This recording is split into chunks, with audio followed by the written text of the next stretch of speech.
दुर्नीतिर पर्दाफाश सह एथिरे जड़ित थिबा अधिकारी कर्मचारी राजनेता तथा कोटिपतिशाली व्यक्ति विरोध में अभियान जारी रहिबो बोली दुर्नीति संघर्ष मंचर वार्षिक उत्सव अवसर में कर्मकर्ता माने सूचना देइथिले।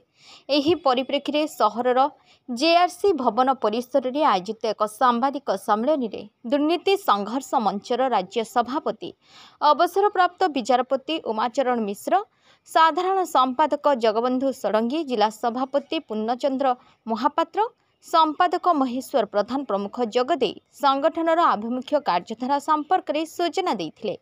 संप्रति बालेश्वर सहर और सहरर उपकंठरे थिबा सरकारी जमी जबरदखल सह एहा उपरे बेआईन भावे कोठा निर्माण कराजिबा दुर्भाग्यर विषय बोली सेमाने कहिथिले। एने बारंबार अभियोग हेउथिले भी प्रशासनिक तथा राजस्व अधिकारी माने गुरुत्व देउनथबा संगठन पक्षरु कहा जायछि।